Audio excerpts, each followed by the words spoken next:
everybody. This is Ariel Pisturino, the artistic director of unSUNg Concerts, and this is my interview with George and Gianopoulos, aka Nick, a composer who has been with unSUNg from the very beginning. Let's check it out.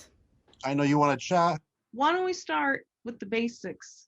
Where are you from? I don't even know that. I'm from Syracuse, which is in upstate New York. I lived in a small town in a suburb, basically. I grew up with very little musical knowledge. I didn't know where middle C on the piano was until I was 18. So I got a pretty late start in music. But one of the fortunate things that I had was in college, it was a pretty small school, and the music students had very good personal attention from all of the faculty. So it wasn't like a huge conservatory where, you get very little face time with your immediate instructors. Basically, I was on a first name basis with any of the faculty members, which was really cool. And it allowed me as a new student to music to really get a lot more that I needed because I just didn't have the experience growing up being in music. Is anybody else musical in your family? No, my mom was a clarinetist when she was in high school, but I never heard her play clarinet, and no one else in my family was a musician. So if nobody in your whole family was interested in music or were musicians, what got you into music to begin with? Yeah, that's a good question. I went to a small school in upstate New York called SUNY Oswego, and it's a state school. And the very first class I had in college was the introduction to the world of music. And the professor played Debussy on the piano, Strauss tone poems, Wagner operas. I just hadn't been exposed to any of this music. So as a 18-year-old, my very first class in college, the teacher's like, for some of you, this may be your very first college class ever. I'm like, hey, that's me. So, I was already there, and I just heard some incredible things. And from that point on, I just wanted to be involved with this music in any way possible. So the next steps that I took were enrolling in Introduction to Music Theory, which was my second semester in undergrad, where I learned where all the notes are on the staff, learning how to read basic rhythms, time signatures, key signatures, just all of the fundamentals of basic music theory and learning notation. All the really, really fun stuff. Yeah. And you may say that sarcastically, but this is for somebody who hadn't been involved in that their entire life since childhood, like most musicians start. Um, I was fascinated, and I just completely jumped in with both feet because it was a new world for me, and I had so much to learn and catch up on. So for that reason, my second full year of college, I enrolled in introductory class piano. It's very basic, traditional tunes, nothing at all complex. Basically, just learning how to play very basic music on the piano. After the class piano, I advanced so rapidly and was so interested in it that the following semester I started taking private piano lessons. And from there, got deeper and deeper into this music and immersed in all the different styles and eras and genres and different instrumentations. Everything was so new to me. And there's such a huge world of music out there that I just hadn't known. So I had a lot of catching up to do. Which composers really came to you? Which ones really gave you inspiration? I think that at different points in my life, probably different composers or different eras. I would say now as a composer, I'm most influenced by music from the 20th and 21st centuries. Really? Yeah, so I love uh, French music, Ravel, Debussy, Messiaen, um, all who have very rich vocal writing. I also love Russian composers, Stravinsky, Prokofiev, Rachmaninoff, and of course, as you've heard too, I'm very much into American music, both in the concert world and especially jazz too. So I'm sure you've heard a lot of that come through in music that you've sung of mine at some I've point. heard all of this in your music. It makes complete sense to me. Having started playing at the age of 18, you can't really, you just don't have the technical foundation that you develop after having already played it for 14 years, like most people who become concertizing pianists. So I started to think about other things in music that I love that could really be a path where I could potentially move forward in a positive way without having the lack of years of technical proficiency on an instrument. And I always liked to be more on the creative side. And I was really into construction and architecture. So composition really made a lot of sense to me early on. And, theory was always a really fascinating element of music and learning how it's constructed and then taking all those composers that I love and sort of deconstructing their music and learning how they put things together really drew me in a way that playing piano actually didn't quite do, even though I was super fired up about it at the time. It's just Hmm. another level of musical engagement that for me is just incredibly gratifying. I think that's amazing. Yeah, I mean, you start with a blank page and you fill it up somehow with things that people like you sing or other instrumentalists. I mean, it's just incredible. And, I've been fortunate enough to work with people like you who are just so fantastic at what they do that it inspires me to want to continue writing. Oh, thank you. I can only imagine it must be so gratifying to hear your music performed. Most of the time, yeah. The thing that's most interesting to me, actually, about hearing my music performed is basically what I feel like I do is I give a set of instructions. They're dots on a page and, they're supposed to convey certain things. But the best part is hearing a musician interpret those instructions that I've given and how they put their own creativity and their own personality into it. That's what really is the special part for me, and when you work with certain musicians enough times and you get to know their musical personality, you can cater to that if you write for them specifically. Yeah, and you know what's so nice about working with you and singing your music is that you're open to letting the performer have their own interpretation. Or, I mean, of course, you want the right notes and rhythms, but you're never unwilling to change something if it's not comfortable for the performer. I just love that you're so open and willing to really work and make it more personal. Yeah, I mean, it seems counterproductive if I've done something musically that is uncomfortable for someone.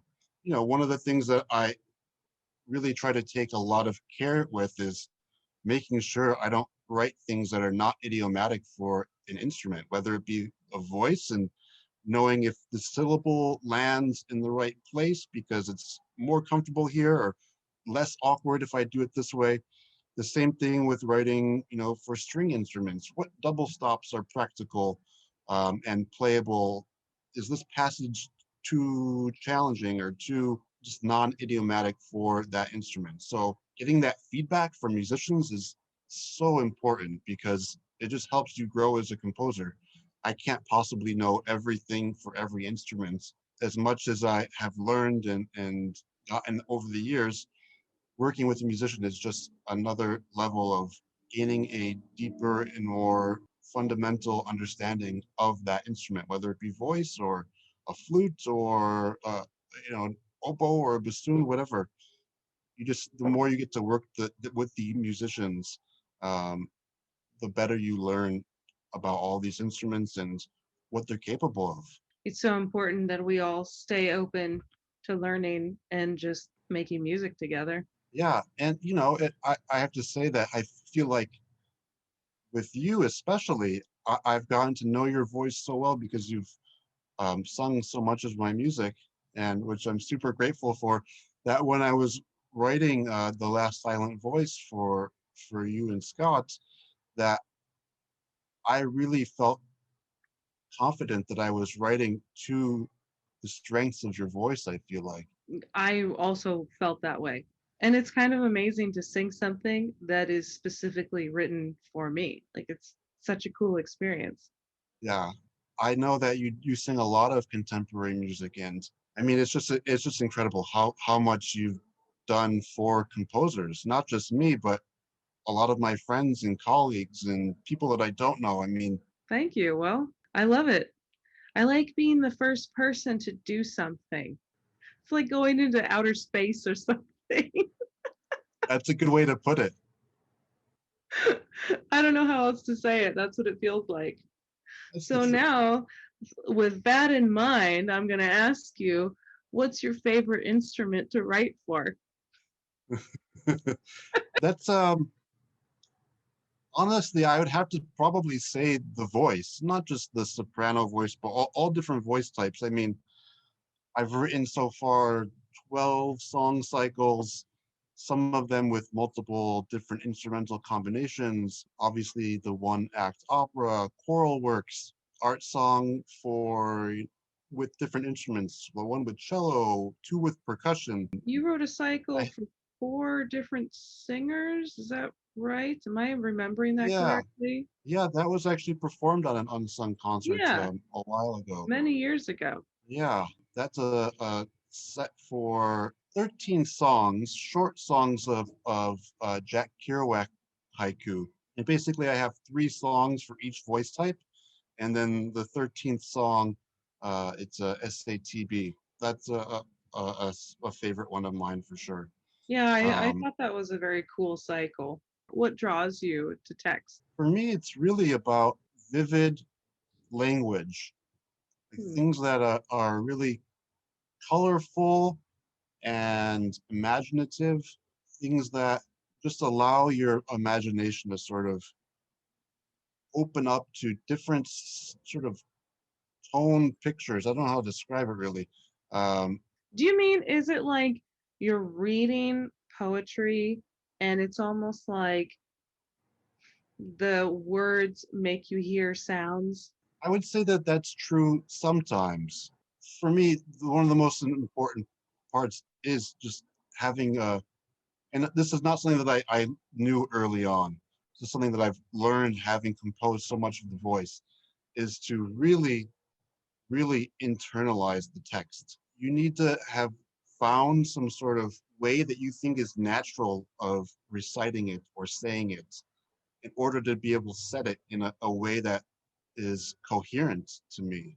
Yes, I would agree with that. You know, and it just allows the prose to flow more naturally. Once you have a strong sense of how it should go, then you can use that as a foundation to maneuver around that. And you're then consciously making decisions about unusual stresses or things that might not be as normal.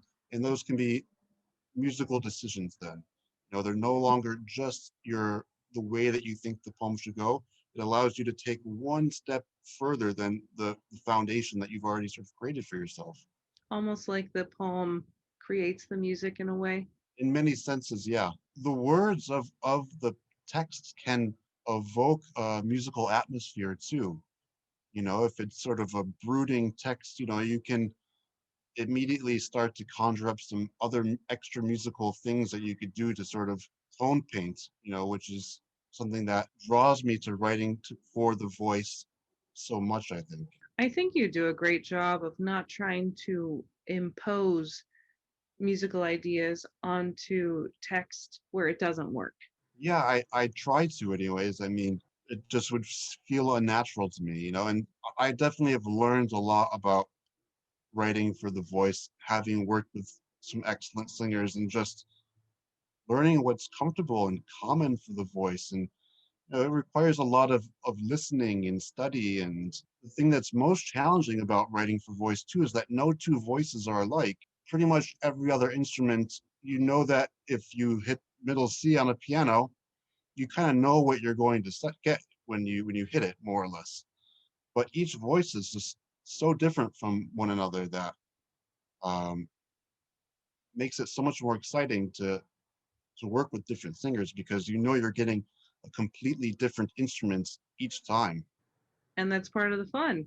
And it, based on what voice you choose, it puts, different sounds into the music and creates something different. So your music is different with each singer. Yeah, big time. That's one of the most exciting things, though. I agree. Or I imagine if I were a composer, that's how I would feel. Yeah, I mean, I'm curious. Have you done a lot of like choral work, like singing in big choirs and things like that? Yeah. So I can imagine that, that's very much something to consider when singing in the choir, how you're going to fit in, how your voices are going to blend and mesh together in a coherent and cohesive way. Yes, that's very true. Well, I'm going to change gears and I want to talk about the future of new music. What do you think so far of what's been going on during the pandemic, and where do you want to see things head? It's a good question. I think that first and foremost, classical music as a whole needs to fully embrace inclusivity and making sure as many voices can be heard as possible. That's really the foundation of music. And if we don't get other people to be fired up by classical music, then it's going to continue to fade away. So I think we need to invite as many people in and give them a place in classical music because that's how the music will end up thriving. We're going to get so many new great compositions. We're going to be introduced to a whole new generation of new instrumentalists and singers that have a wide ranging background, and it's just going to make the community way richer. Before any of that can actually happen, we need to get back to playing music live again. And when it's safe to do so, that's going to be really how the future is going to be. We get to shape it. What are you thinking of the all this online concerts and stuff? What do you think about that? I think it's necessary. I think that everyone really is craving an outlet.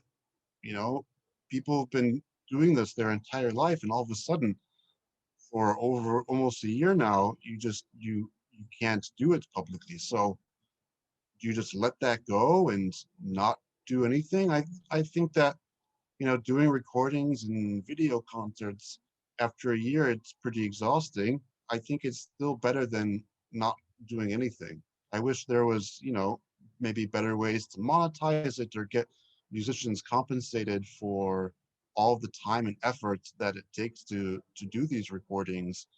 The equipment is not cheap. It takes a lot of time for post-production and the entire recording process itself. People can't really gather in mass, so it's usually solo or maybe a duo. So it's also very limiting in that respect. I also hope that this whole pandemic helps people to appreciate why they need the arts. I think after a year without music or any sort of live entertainment, whether it be going to films or going to museums, it definitely has made me want to do even more when it's safe to do so. Because, sometimes you just take these things for granted in some respects. And maybe I should have gone to see that film in the theater that I really wanted to see. Or maybe I should have gone to that special exhibit that I didn't go to for whatever reason. Or that about that concert that sounded really cool, but it was going to be difficult to drive to Santa Monica on a Thursday. You know, so for me, I think that it definitely made you realize how precious the arts are to our daily lives, and being in a big city like Los Angeles can kind of leave you a little complacent or just, oh, that's going to happen again, next month, or, that exhibit will come through again, or that small art house theater will show that film again, or a different one will, and we found ourselves in the position where it's just everything stopped. And, you realize that, maybe I should start partaking in these cultural activities even more, because you never know when it could happen again. Totally agree with you. And one of the great ironies about it all too is, since everyone's been home so much, everyone's watching TV and movies and documentaries on all of the different streaming services. That is a huge art in itself, and we've all been sort of partaking in it a lot more. So I Yes. hope people actually acknowledge the fact that, like, entertainment and media and art also got us through the pandemic in some respects.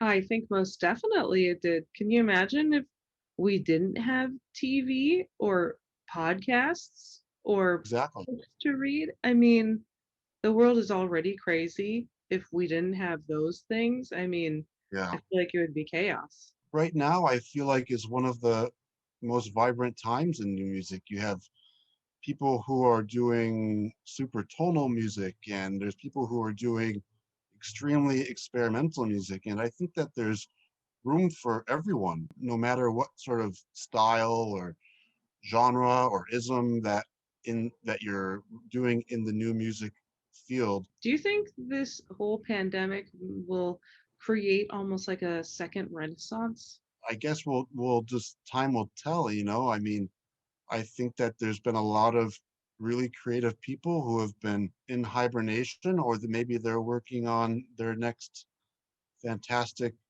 piece of art during the pandemic, and we may not even see it until things get back to normal. And they do that big premiere, or they exhibit that new installation at the museum that was being cooked up during the pandemic. I hope it causes an enormous renaissance. And I hope when we come out of this, there's going to be art exploding everywhere, all over the place. I hope so too. I mean, I think people need it.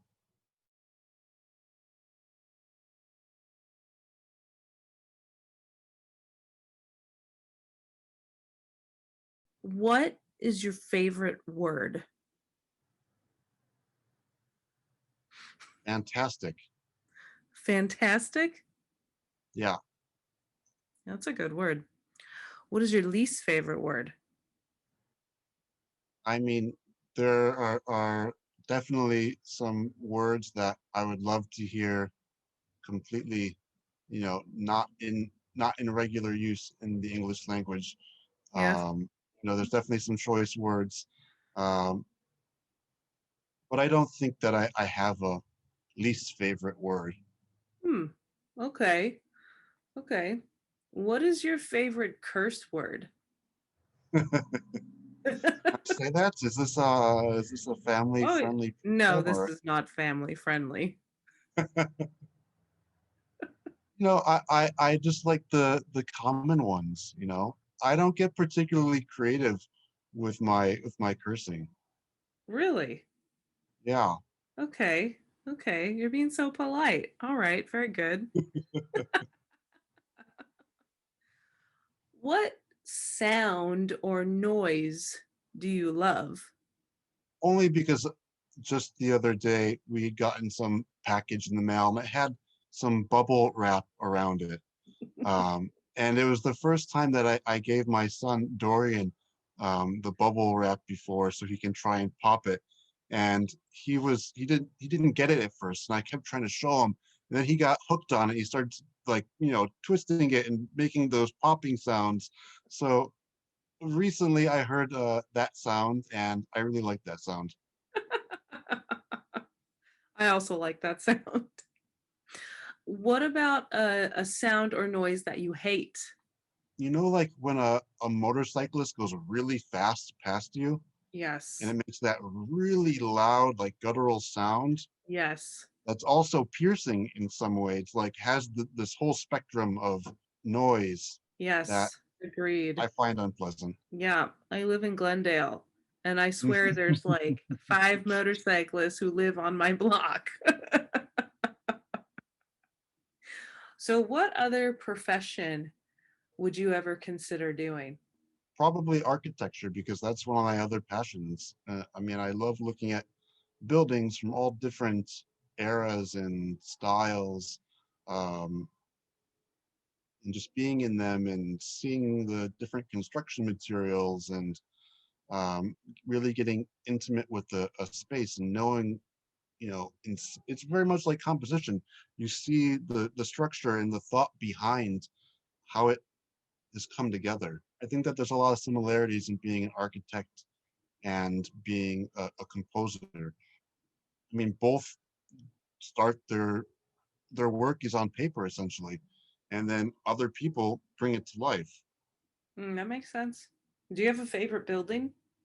No, I don't think so. I mean, there's so many fantastic buildings throughout history and in different cultures and different civilizations.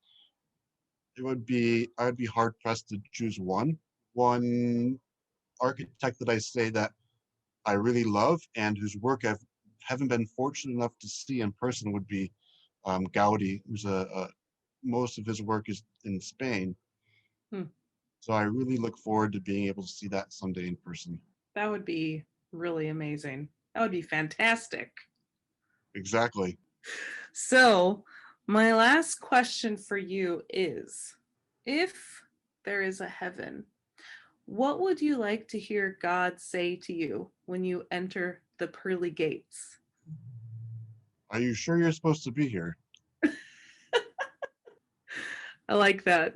Yeah, Well, one of the that's things I'm most looking forward to in heaven are all the harpists. I mean, and there's always like heavenly choirs singing, I mean, harp voice, it sounds pretty cool.